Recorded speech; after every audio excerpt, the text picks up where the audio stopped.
Tuhan, inilah hidupku. Ku serahkan padamu segala cita-citaku, masa depanku menjadi milikmu.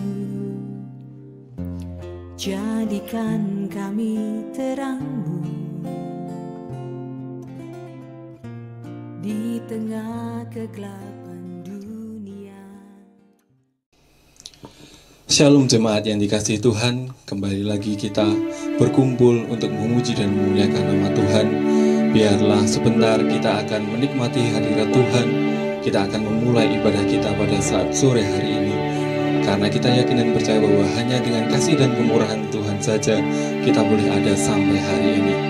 Mari sebelum kita mulai ibadah kita pada saat sore hari ini, kita berdoa kepada Tuhan. Yesus. Terima kasih Tuhan, terima kasih. Kami mengucap syukur kepadamu karena kasih dan kemurahan-Mu yang telah Engkau berikan kepada kami, anak-anak-Mu, sehingga kami boleh menikmati saat hari ini ya Tuhan. Kami boleh ada untuk mengikuti ibadah. Ya Tuhan, terima kasih Kau memberkati ibadah kami dari awal, pertengahan hingga akhirnya. Kiranya Tuhan, Engkau yang campur tangan, Engkau yang bertata di atas setiap pujian dan penyembahan kami, Yesus. Terima kasih. Inilah doa permohonan dan ucapan syukur kami beralaskannya dalam satu nama, Tuhan Yesus Kristus, Allah Juru Selamat kami. Haleluya. Amin. Kita akan naikkan satu pujian, Tuhan Kaulah pengharapanku. Oh, Yesus, Yesus.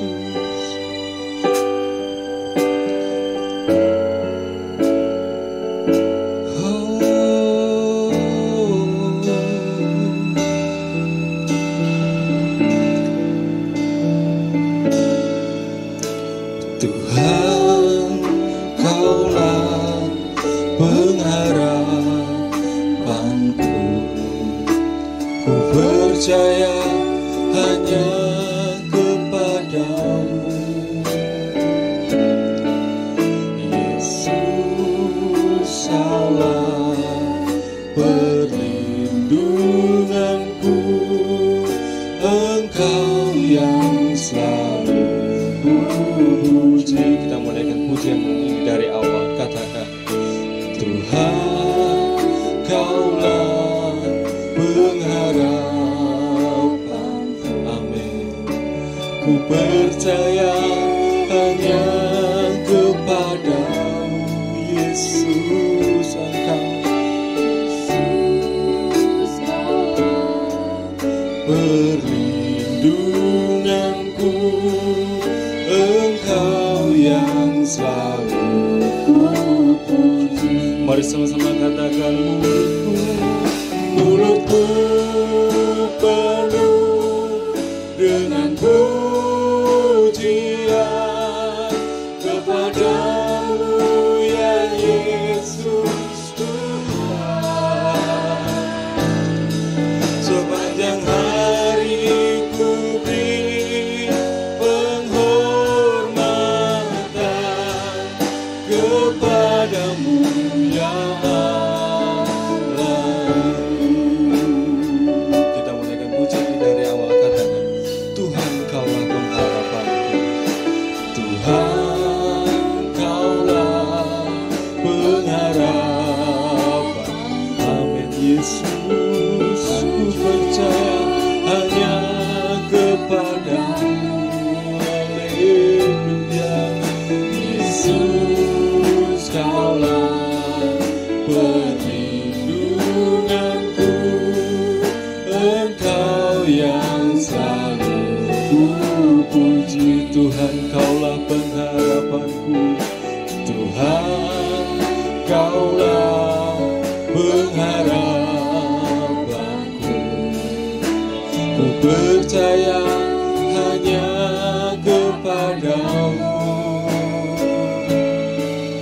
Yesus Kaulah perlindunganku, Engkau yang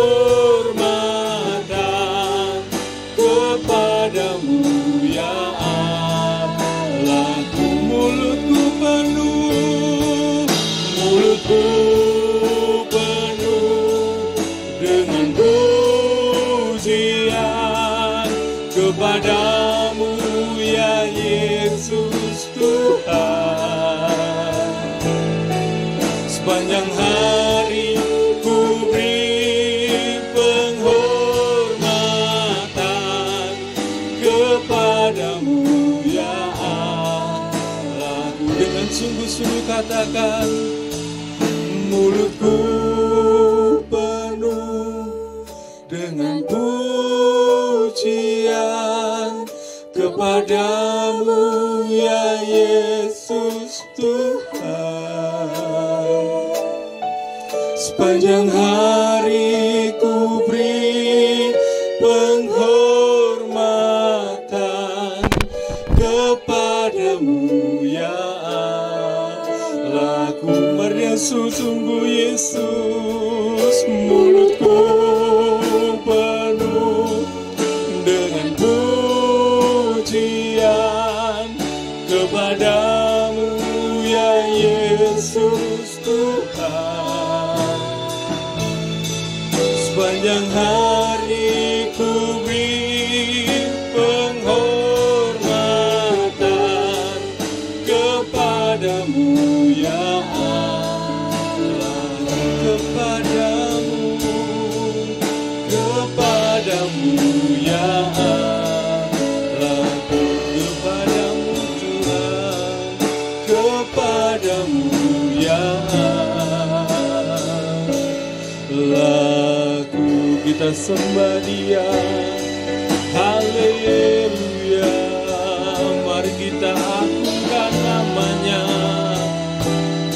Hanya Kau Yesus, terpuji namamu, Allah yang hidup. Haleluya, haleluya. Kami percaya Tuhan, Kau Allah yang sanggup Yesus. Kami mau sembah Engkau, karena Kau luar biasa atas hidup kami. Haleluya.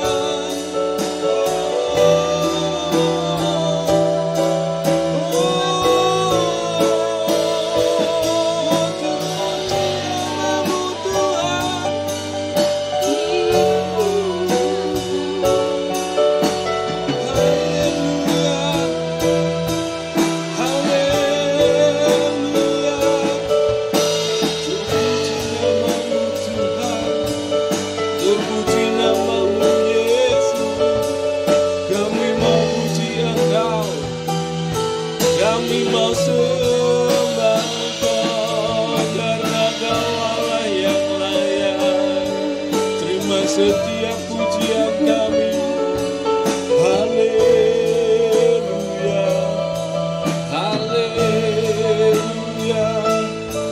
Terpujilah namamu Tuhan, terpuji namamu Yesus. Terima kasih Tuhan, haleluya.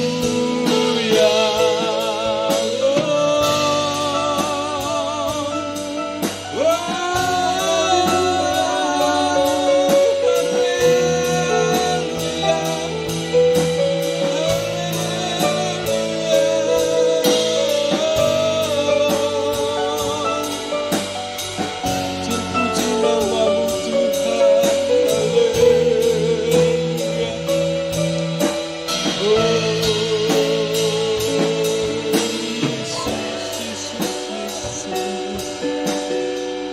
haleluya. Mari sama-sama katakan, mulutku penuh dengan pujian kepadamu ya Yesus Tuhan. Sepanjang hari ku beri penghormatan kepadamu ya Allah. Dengan sungguh-sungguh katakan, mulutku penuh dengan pujian kepadamu ya Yesus Tuhan. Sepanjang hari ku beri penghormatan kepadamu ya Allahku. Mulutku penuh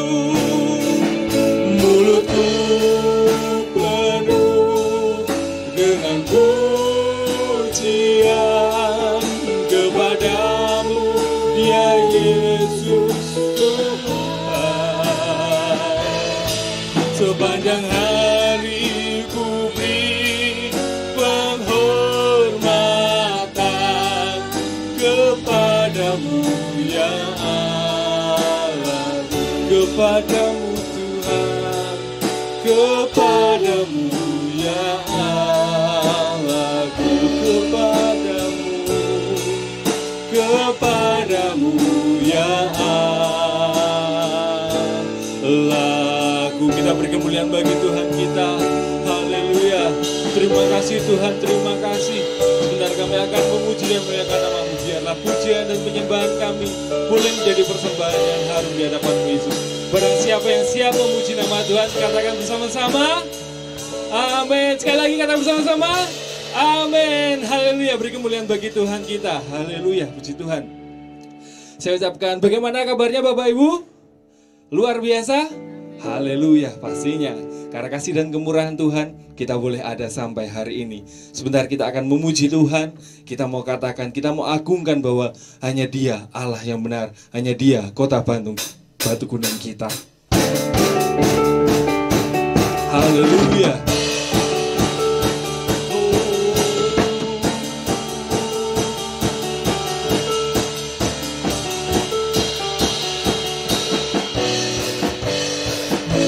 Katakan, kau gunung batuku, kau gunung batuku, dan kau yang bentengku, tak akan ku takut. Kau menjamin hidupku, kau keselamatanku, dan kau yang membelaku, tak akan ku ragu. Kau menjamin hidupku, walau badai menerpa di dalam hidupku ini, namun tangan-Mu Tuhan mengangkatku tinggi. Kau Tuhan yang benar, tak pernah tinggalkan. Dahulu, sekarang, selamanya, janji-Mu tak berubah. Kau Alfa dan Omega, awal dan akhir. Semesta alam memuja Engkau Tuhan yang benar. Haleluya.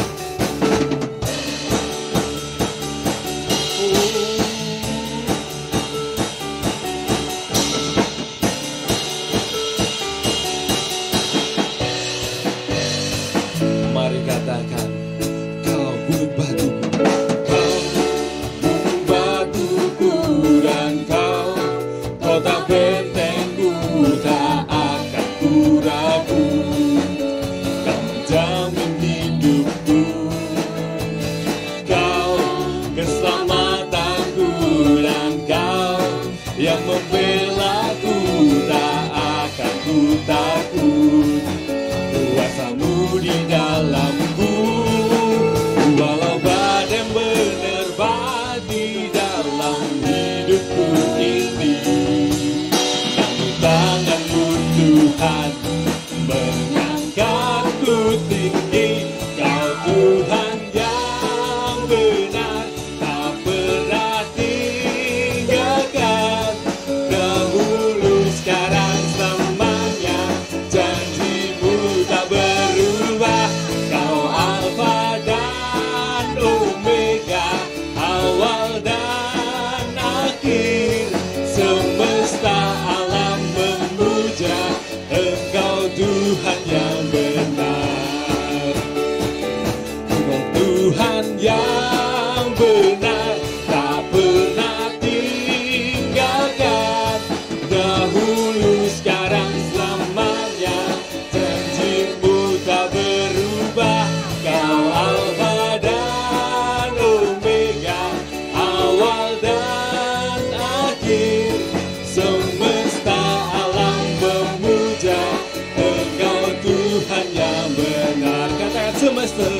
semesta alam memuja, semesta alam memuja, semesta alam memuja, Engkau Tuhan yang benar. Haleluya.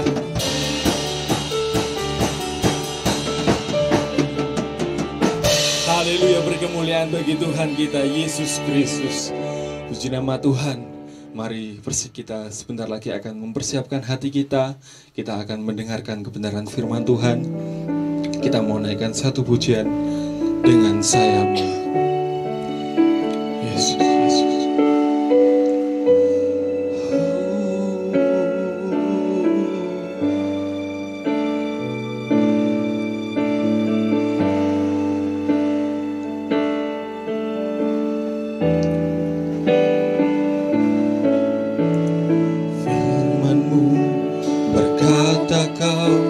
Besertaku, maka kuat roh dan jiwaku. Tangan-Mu Tuhan selalu ku nantikan,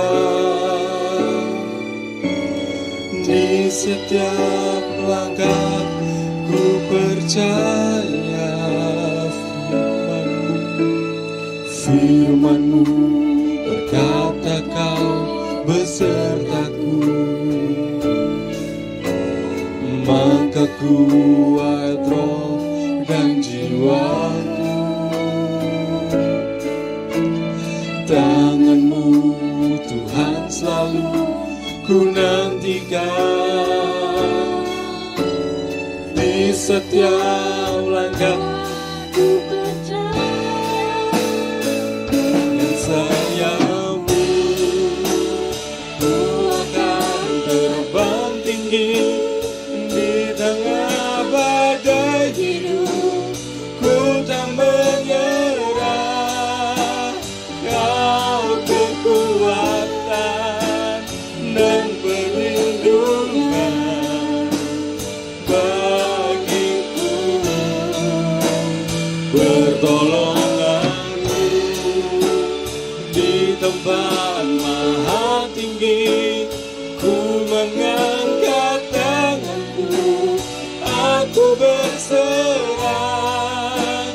Kau ku nantikan, Kau yang ku sembah, Yesusku, Rajaku.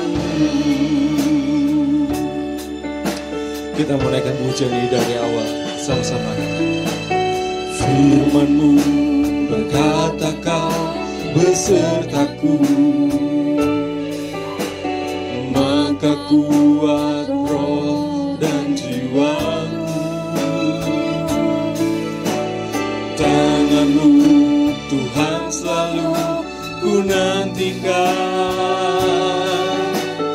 di setiap langkah ku percaya. Dengan sayap-Mu ku akan terbang tinggi di tengah badai hidup. Ku tak menyerah, Kau kekuatan dan perlindungan bagiku. Pertolongan-Mu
aku berserah, Kau ku nantikan, Kau yang ku sembah, Yesusku,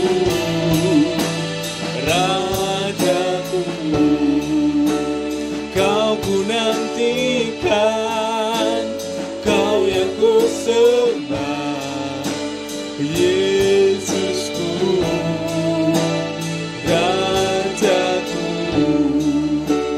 Kau ku nantikan,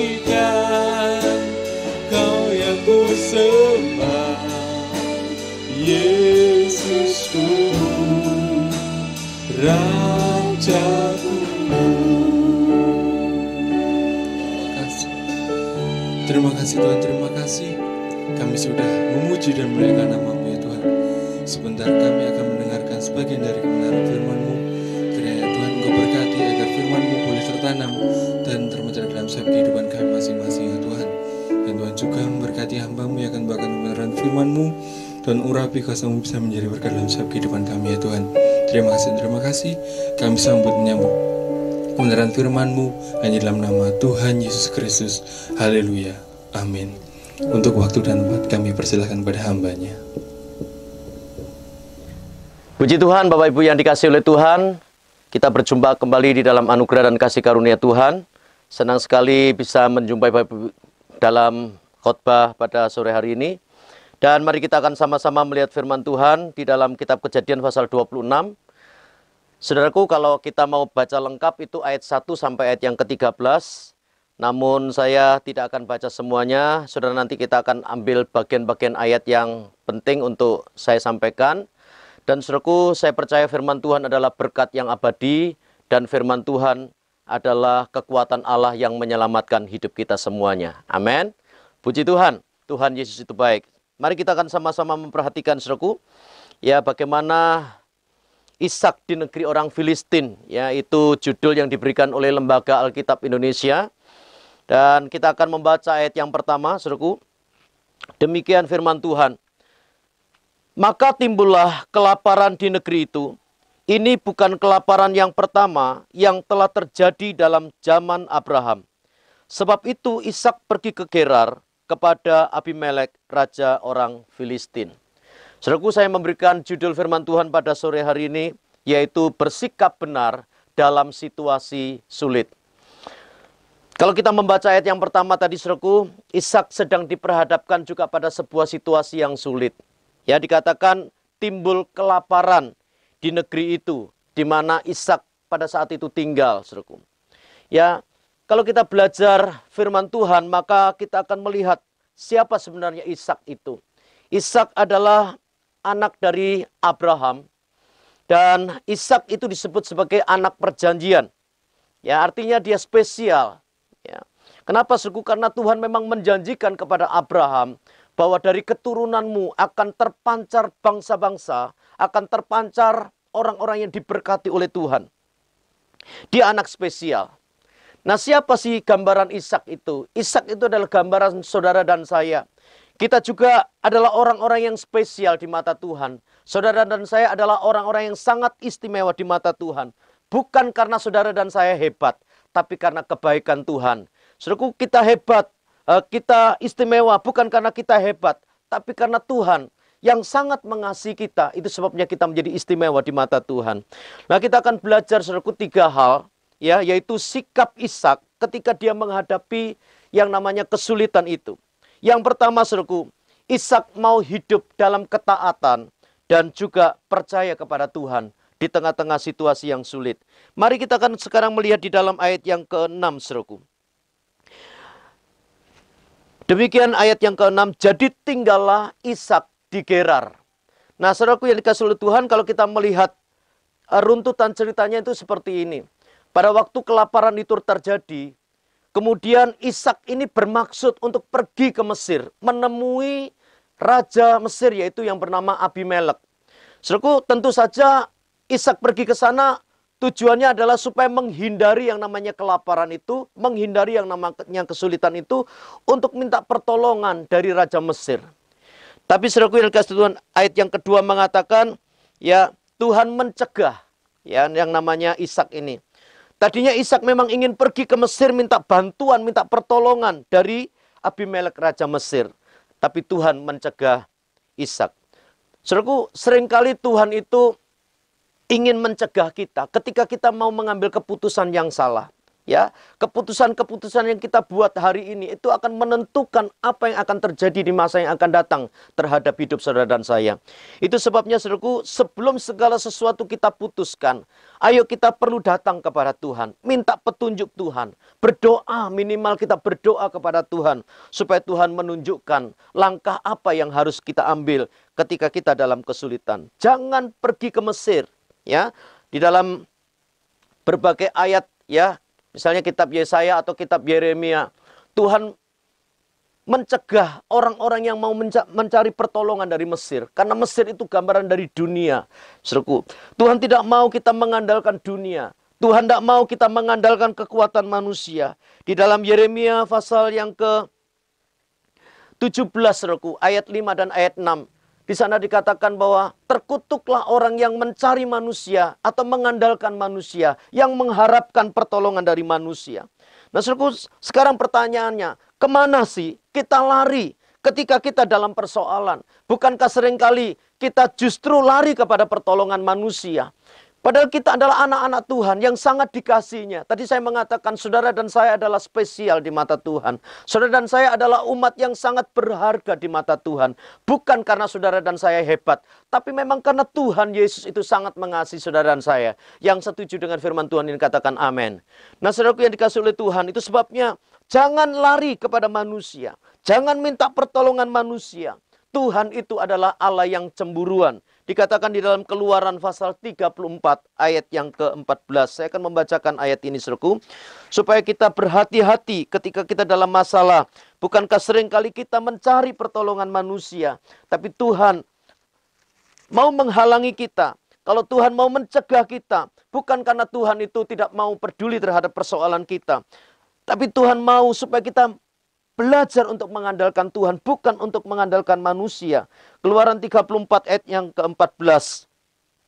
Sebab janganlah engkau sujud menyembah kepada Allah lain, karena Tuhan yang namanya cemburuan adalah Allah yang cemburu. Nah, saudaraku yang dikasihi oleh Tuhan, itu sebabnya jangan pernah mengandalkan siapapun di dunia ini, kecuali saudara dan saya harus mengandalkan Tuhan. Ya, belajar untuk taat. Ya, lalu saudaraku, ketika Tuhan mencegah Ishak ini supaya tidak mencari pertolongan manusia, ya, dikatakan di dalam ayat yang ke-6 tadi, jadi tinggallah Ishak di Gerar. Artinya Ishak ini mau taat kepada apa yang diperintahkan Tuhan. Ketika Tuhan mencegah rencananya, ketika Tuhan menggagalkan rancangan-rancangan hidupnya yang salah itu, saudaraku yang dikasihi Tuhan, dan Ishak itu mau taat kepada Tuhan. Taat itu apa sih, saudaraku? Taat itu artinya mendengar dan melakukan firman Tuhan tanpa menunda. Saudaraku, Ishak kemudian tetap tinggal di Gerar sesuai dengan perintah dari Tuhan. Miliki hati yang taat kepada Tuhan. Sebab ketaatan selalu menghadirkan berkat Allah. Di ujung dari ketaatan selalu ada mujizat dan pertolongan Tuhan. Dan kalau kita nanti akan lihat, saudaraku, di bagian yang ketiga yang saya mau sampaikan, saudaraku. Tapi yang jelas bahwa Allah itu tidak pernah meninggalkan kita. Bahkan di tengah-tengah kesulitan yang kita hadapi. Bahkan di tengah-tengah persoalan yang sedang saudara dan saya alami. Bukan Allah tidak ngerti, saudaraku, apa yang saudara alami hari ini. Mungkin engkau sedang dalam kesulitan. Pergumulan hidupmu begitu berat. Engkau sedang dalam keadaan yang terjepit, engkau sedang dalam tertindas, saudaraku. Tapi belajarlah untuk mengandalkan Tuhan. Percaya, saudaraku, dengan Tuhan kita akan menjadi orang-orang yang lebih dari pemenang. Sama-sama kita tepuk tangan yang meriah buat Allah kita. Haleluya, saudaraku. Yang kedua, saudaraku, apa sikap kita atau bagaimana sikap Ishak itu ketika dia dalam kesulitan? Yang kedua, Ishak tetap menjaga rumah tangganya itu tetap harmonis, ya, tetap rukun. Ayat yang ke-8 kita baca, saudaraku. Setelah beberapa lama ia ada di sana, pada suatu kali menjenguklah Abimelek raja orang Filistin itu dari jendela. Maka dilihatnya Ishak sedang bercumbu-cumbuan dengan Ribka istrinya. Saudaraku, satu kali ketika Ishak ini bersama istrinya sedang bercumbu-cumbuan. Ya, saudaraku, ya, pemandangan ini terlihat oleh Abimelek, raja orang Filistin itu, saudaraku. Dan raja orang Filistin ini melihat bagaimana suami istri ini tetap ada keharmonisan di dalam rumah tangganya. Sedangkan mereka sedang dalam persoalan, mereka sedang menghadapi yang namanya pergumulan hidup. Ya, tadi saya mengatakan bahwa Ishak sedang menghadapi situasi yang sulit. Saudaraku, bukankah seringkali masalah keuangan, masalah kekurangan, masalah kelaparan itu menjadi pemicu terjadinya perang di dalam rumah tangga? Bukankah seringkali kelaparan itu justru menyebabkan suami dan istri itu bertengkar hebat? Beberapa kasus saya perhatikan, saudaraku, di dalam sebuah rumah tangga. Ya, ada suami dan istri yang bertengkar gara-gara mereka hidup dalam keadaan yang pas-pasan. Uang mereka kurang untuk kehidupan dalam sebulan. Gaji mereka tidak mencukupi untuk kebutuhan dalam sebulan. Dan mereka kemudian timbul percekcokan, timbul kemarahan, timbul saling memaki satu dengan yang lainnya. Saudaraku, hal ini tidak boleh terjadi. Keluarga anak-anak Tuhan tidak boleh ada pertengkaran, saudaraku. Ya, kita harus belajar untuk mendudukkan sebuah masalah dalam sebuah porsi yang baik, saudaraku. Ayo kita hadirkan Tuhan. Rumah tangga itu, saudaraku, justru teruji ketika ada persoalan. Ya, bukan perang setiap hari, bukan suami memaki istri, bukan istri melawan suami, saudaraku. Tetapi mari kita belajar untuk terus menghadirkan Tuhan di dalam rumah tangga kita. Ya, suami harus mengasihi istrinya dan istri juga harus tunduk kepada suaminya. Ayo kita menjadi berkat, saudaraku. Ketika orang lain melihat rumah tangga kita, ya, mereka melihat ada Kristus di dalam kehidupan keluarga itu. Ada suasana surga di dalam rumah tangga itu. Bukan congkrah, bukan pertengkaran, ya, saudaraku, yang terjadi. Sehingga seringkali tetangga kanan kiri kita pusing melihat keluarga-keluarga Kristen yang setiap hari bertengkar. Ada sedikit persoalan bertengkar, ada sedikit persoalan yang terjadi adalah maki-maki satu dengan yang lain. Saudaraku yang dikasihi Tuhan, ayo kita belajar untuk memuliakan nama Tuhan lewat keluarga dan rumah tangga kita. Setuju, saudaraku? Amin, puji Tuhan. Yang terakhir, saudaraku yang dikasihi Tuhan, apa yang dilakukan Ishak ketika Ishak di dalam keadaan yang sulit? Ayat yang ke-12 dan ayat 13, saudaraku. Ya, ayo kita baca ayat 12 dan 13. Maka menaburlah Ishak di tanah itu, dan dalam tahun itu juga ia mendapat hasil 100 kali lipat, sebab ia diberkati Tuhan. Dan orang itu menjadi kaya, bahkan kian lama kian kaya, sehingga ia menjadi sangat kaya. Nah, saudara yang dikasih oleh Tuhan, menabur itu memang dibutuhkan keberanian. Menabur di situasi sedang dalam kelimpahan, mungkin itu hal yang mudah untuk kita lakukan. Memberkati orang lain, berbagi kepada orang lain. Ketika situasi kita sedang kelimpahan, kita sendiri dalam keadaan yang berlimpah uang, berlimpah harta, mungkin berbagi adalah sesuatu yang gampang untuk kita kerjakan. Tapi saudaraku yang dikasihi oleh Tuhan, sekali lagi Ishak sedang dalam kondisi sendiri, dalam kelaparan, dalam kekurangan. Tetapi dia mau belajar untuk menabur, saudaraku. Dan Alkitab mengatakan ketika dia menabur, tahun itu juga, saudaraku. Tahun itu juga, Ishak mendapatkan hasil 100 kali lipat. Dan dia adalah orang yang sangat diberkati oleh Tuhan. Maukah pengalaman Ishak itu menjadi pengalaman saudara dan saya? Belajarlah untuk memberi. Belajarlah untuk menabur. Sebab taburan kita hari ini akan kita tuai di masa yang akan datang. Kita harus memiliki paradigma yang benar, saudaraku, tentang menabur. Ya, saudaraku, mengapa seorang petani, dia rela bekerja keras, rela mengolah tanah yang keras, rela tersengat panas matahari, rela keluarkan modal, rela bekerja seharian utuh, saudaraku, bahkan berhari-hari dia harus mengerjakan tanah itu, mengolah tanah itu, lalu kemudian menaburkan benih di situ. Saudaraku, kenapa, saudaraku? Karena petani tahu bahwa apa yang dia tabur hari ini, kelak dia akan menuainya dengan keadaan yang sukacita. Haleluya. Saudaraku yang dikasihi Tuhan, keadaan kita hari ini sekali lagi, saudaraku, adalah hasil dari taburan di masa yang lalu. Tapi taburan hari ini akan menentukan hidup kita akan nanti seperti apa. Itu sebabnya mari kita menabur yang baik. Sebab kalau kita menabur yang baik, kita akan menikmati kelimpahan di masa yang akan datang. Taburlah kebaikan, maka engkau akan menuai kemurahan. Suku di dalam kitab Amsal pasal 22 ayat yang ke-8, menegur kita, menasihati kita, agar kita tidak menabur kecurangan. Sebab orang yang menabur kecurangan, kata Amsal 22 ayat yang ke-8, itu akan menuai bencana. Ya, taburlah yang baik. Engkau akan menikmati hasil yang luar biasa. Hidupmu pasti akan diberkati oleh Tuhan.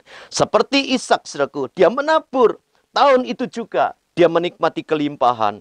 Hidup mereka diberkati oleh Tuhan. Alkitab mengatakan ayat 13 tadi, saudaraku, orang itu menjadi kaya. Bahkan kian lama kian kaya. Sehingga ia menjadi sangat kaya. Kita ingin kaya. Tapi kita pelit. Tidak ada, saudaraku, rumusnya orang pelit bisa kaya. Ya. Mungkin hartamu terkumpul, tapi engkau tidak akan mempunyai kuasa untuk menikmati berkat itu. Ada orang-orang yang punya duit banyak, tapi tidak diberi kuasa oleh Tuhan untuk menikmati berkat itu. Mari kita menjadi orang-orang yang kita bisa kumpulkan duit, kita bisa kumpulkan kekayaan, dan kita bisa menikmati kekayaan itu. Saudaraku yang dikasihi Tuhan, ada yang namanya hukum tabur tuai yang diberlakukan oleh Tuhan. Dan sampai hari ini hukum itu tetap berlaku. Dikatakan di dalam Kejadian pasal yang ke-8, saudaraku. Ayat 22. Alkitab berkata seperti ini. Selama bumi masih berputar, selama bumi ini masih ada, tidak henti-hentinya musim menabur dan menuai. Apa artinya ayat ini? Artinya, saudaraku, ketika saudara menabur, maka taburan saudara akan menghasilkan tuaian yang besar. Saudaraku yang dikasihi Tuhan, Tuhan tidak pernah mencabut hukum tabur tuai ini. Termasuk dalam hal-hal yang buruk sekalipun. Kalau kita menabur sesuatu yang jahat, maka kita akan menuai sesuatu yang buruk. Taburlah yang baik, maka engkau akan menikmati hasil yang baik pula dalam hidup saudara dan saya. Nah, saudaraku, di dalam Mazmur pasal 126, ayat 5 dan ayat yang ke-6. Ya, ini sebagai ayat yang terakhir untuk kita renungkan bersama-sama. Mazmur pasal 126. Ayat 5 dan ayat yang ke-6. Demikian bunyi firman Tuhan. Orang-orang yang menabur dengan mencucurkan air mata. Saudaraku, tidak ada petani menabur dengan sukacita. Nabur itu dengan air mata. Ya, nabur memang dengan rekoso, saudaraku. Ya, tapi ayat ini dilanjutkan, saudaraku. Orang-orang yang menabur dengan mencucurkan air mata akan menuai dengan bersorak-sorai. Orang yang berjalan maju dengan menangis sambil menaburkan benih, pasti, saya ulangi lagi, pasti, yang ketiga kalinya saya mau ulang lagi, pasti pulang dengan sorak-sorai sambil membawa berkas-berkasnya. Kenapa saudaraku saya ulang berkali-kali kata pasti ini? Karena inilah hukum tabur tuai yang ditetapkan Tuhan. Sebagai hukum yang akan terus berlaku buat saudara dan saya. Ya, ketika kita berani menabur, dengan iman kita menabur, bahkan di situasi yang tersulit sekalipun, saudara menabur, itu taburanmu itu luar biasa, saudaraku. Menabur di masa kita sendiri dalam keadaan sulit, itu adalah taburan yang powerful, saudaraku. Taburan yang luar biasa. Tuhan akan menghargai orang-orang yang seperti ini. Mungkin saudara berkata, wong tak makan saja kurang. Wong tak makan saja saya harus gemi. Harus menyisihkan ini dan itu. Saya harus ikat pinggang dan seterusnya. Bagaimana saya bisa menabur? Saudaraku, kalau kita memperhatikan diri kita sendiri, maka selamanya kita tidak akan pernah menjadi seorang penabur. Dan kita tidak akan pernah juga menjadi seorang penuai. Ayo belajar, saudaraku. Bahkan di situasi sulit sekalipun, mari kita membawa hidup kita kepada Tuhan. Jadilah orang-orang yang beriman. Bukan menjadi orang-orang yang melihat dengan mata, tapi berjalan dengan iman. Orang-orang berjalan dengan iman, dia sekalipun dalam keadaan sulit, dia akan tetap menabur seperti Ishak yang menabur. Siapa di sini orang-orang yang mau diberkati oleh Tuhan? Seperti Ishak yang diberkati Tuhan. Ya, dia semakin hari semakin kaya, bahkan kian lama kian kaya, dan semakin menjadi orang yang diberkati oleh Tuhan. Saudaraku, gereja dibuka setiap hari Sabtu supaya jemaat ya diberi kesempatan untuk membawa persembahan. Ya, saudara boleh membawa persembahan, persepuluhan, ada kotak persepuluhan disediakan. Kalau saudara ingin membagikan berkat dengan sukarela, ya saudaraku, dipersilakan saudara membawa persembahan sukarela di gereja. Atau kalau saudara tertarik atau tergerak untuk menabur pembiayaan pelunasan tanah itu saudaraku, saudara diberi kesempatan juga setiap hari Sabtu. Jam 9 sampai jam 12 gereja dibuka. Dipersilakan jemaat untuk membawa persembahan. Saudaraku, sekali lagi saya ingin mengajarkan sesuatu kebenaran. Bahwa orang yang menabur itu pasti akan menuai. Dan hidupnya pasti dalam kelimpahan. Puji Tuhan, Tuhan Yesus memberkati kita semuanya. Saya berharap firman Tuhan ini kita renungkan. Dan kita mau menjadi pelaku firman Tuhan. Kalau kita sekedar mendengar tapi tanpa melakukan, maka kita akan menjadi seperti orang yang bodoh, yang mendirikan rumah, tetapi pondasinya terbuat dari pasir. Tapi orang-orang yang mendengar firman Tuhan dan melakukan dengan sukacita, maka dia diibaratkan sebagai orang yang bijaksana, yang mendirikan rumahnya, bangunan imannya itu, di atas sebuah pondasi, yaitu batu karang, itulah Kristus Yesus Tuhan kita. Dan pasti hidup kita diberkati oleh Tuhan. Tuhan Yesus memberkati kita. Dan mari kita akan sama-sama berdoa. Terima kasih buat firman-Mu Tuhan. Kami percaya firman-Mu adalah kebenaran. Meteraikan setiap prinsip-prinsip firman Tuhan yang telah hamba bagikan. Supaya kami taat dan percaya kepada Tuhan. Bahwa Tuhan tidak pernah tinggalkan kami. Kalau Tuhan mencegah rencana kami, itu artinya rencana kami salah. Kami harus ikut pada rencana Tuhan. Kami harus ikut pada rancangan Tuhan. Yang kedua, Tuhan, kami diajarkan supaya kami tetap menjaga rumah tangga kami boleh menjadi berkat. Bukan rumah tangga kami yang selalu di dalamnya ada peperangan, ada pertengkaran. Tetapi rumah tangga yang rukun, rumah tangga yang damai, rumah tangga yang memuliakan nama Tuhan. Dan yang ketiga, kami diajarkan prinsip firman Tuhan tentang menabur. Kami percaya Tuhan, situasi yang sulit tidak boleh membuat kami untuk punya alasan tidak menabur. Tapi justru sebaliknya, kami mau belajar seperti Ishak yang berani menabur ketika situasinya sendiri sedang sulit. Dan firman Tuhan mengatakan ketika dia menabur, tahun itu juga dia menuai hasil 100 kali lipat. Dan dia adalah orang yang diberkati oleh Tuhan. Kian lama, kian kaya, bahkan semakin kaya. Dan Tuhan, biar prinsip firman Tuhan ini terjadi juga. Kami alami dalam hidup kami. Secara real dalam kehidupan sehari-hari. Tuhan meteraikan firman-Mu di dalam setiap hati kami. Di dalam nama Tuhan Yesus Kristus. Allah Roh Kudus menyertai kami dan memberkati kami. Kami sudah berdoa dan mengucap syukur buat kebaikan Tuhan. Haleluya, haleluya. Amin. Puji Tuhan. Bapak Ibu yang dikasihi Tuhan, sebagai pengumuman biasa saya sampaikan kepada saudara bahwa sementara ini gereja juga masih belum bisa mengadakan ibadah konvensional. Artinya kita berjemaat rame-rame datang beribadah di gereja seperti yang dulu-dulu, saudaraku. Karena PSBB masih sedang diperlakukan dengan ketat ya oleh pemerintah, dan kita harus taat sebagai orang-orang beriman. Kita harus bekerja sama dengan pemerintah untuk memutus rantai penyebaran dari virus COVID-19 ini. Sebab itu stay at home, saudara tetap di rumah, dan kalau tidak terlalu penting, nggak usah keluar dari rumah, supaya kita tidak juga terjangkit oleh virus itu, tertular. Suku tetap jaga kesehatan, cuci tangan yang bersih, ya, terus berdoa kepada Tuhan, dan terus setia membaca firman Tuhan. Saya percaya orang-orang yang mengandalkan Tuhan, orang-orang yang menjalin hubungan dengan Tuhan, dia pasti akan diberkati oleh Tuhan. Ya, saudaraku yang dikasihi Tuhan, jangan takut ketika dalam persoalan, ketika dalam situasi yang sulit seperti ini. Tuhan tidak pernah tinggalkan kita kok. Percaya, saudaraku, firman Tuhan sudah saya taburkan. Prinsip-prinsip kebenaran firman Tuhan ini telah saya sampaikan sebagai seorang hamba Tuhan. Dan terimalah dengan iman, lakukan dengan iman, dan saudara pasti akan diberkati oleh Tuhan. Ya, puji Tuhan. Dan saya rasa tidak ada pengumuman yang lain. Sabtu yang akan datang kita akan ketemu lagi dalam ibadah yang sama, masih online. Kiranya Tuhan Yesus memberkati semuanya. Yuk, kita sama-sama mengakhirinya di dalam doa, dan kita akan mengangkat kedua tangan kita.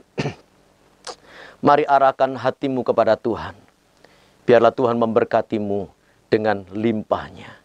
Tuhan memberkati engkau dan melindungi engkau. Tuhan menyinari engkau dengan wajahnya dan memberi engkau kasih karunia. Tuhan menghadapkan wajahnya kepadamu dan memberi engkau damai sejahtera.